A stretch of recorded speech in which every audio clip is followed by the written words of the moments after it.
Walang patid naman sa paghahatid ng mura at kalidad na produkto ang Kadiwa Stores. Direkta itong nanggagaling sa mga magsasaka, kaya naman makatitiyak ang mga mamimili na sariwang produkto ang kanilang mabibili. Si Bien Manalo sa sentro ng balita. Patuloy pa rin ang Kadiwa Stores sa paghahatid ng mga abot-kaya at dekalidad na produkto. Tulad na lang sa Kadiwa Store sa Malanday, Valenzuela City na kauna-unahan at pinakamalaking kadiwa sa lungsod na itinatag noon pang administrasyon ni dating Pangulong Ferdinand E. Marcos Sr. Ang talong at sibuyas puti mabibili sa 60 pesos per kilo. Ang sibuyas pula nasa 75 pesos per kilo. 90 pesos kada kilo naman ang presyo ng ampalaya, luya at carrots. 30 pesos per kilo ang sayote at kalabasa.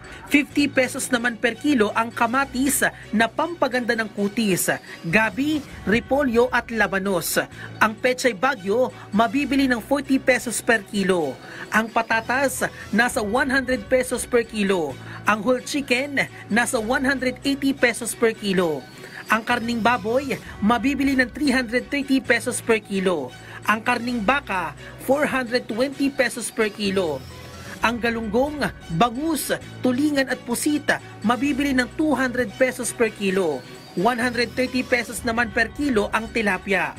400 pesos naman per kilo ang presyo ng hipon. Kaya marami sa ating mga kababayan, mas pinili pa ring mamili sa Kadiwa Store. Isa na riyan si Meldy Bernales na bukod sa mga nabibiling sariwang produkto ay malaki rin aniya ang kanyang natitipid sa pamimili sa Kadiwa Store.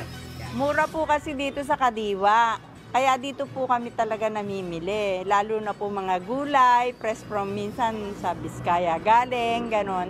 Mura po siya, lalo mga sibuyas. Kung minsan man ho mahal, pero magaganda naman ho yung quality. Hindi ho kagaya nung bibili kayo sa mura pero hindi nyo naman mapapakinabangan ng matagal. Mas pinili naman ni Mayeta na maagang magtungo sa Kadiwa. Mamimili siya ng mga sangkap para sa kanyang lulutuing chapsuy na kanyang babaunin sa trabaho. Kaya ang place to go ni Mayeta sa Kadiwa Store.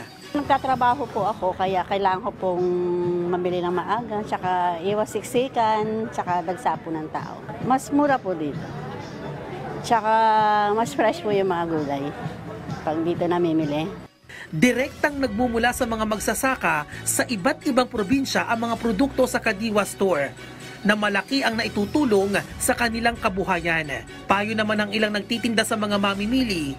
Sa Kadiwa sila mamili kasi mura ang baboy, manok, isda, baka. Lahat ng mabibili nila marami dito. Iniimbitahan ko kayong dito mamili sa Kadiwa Market ng Valenzuela.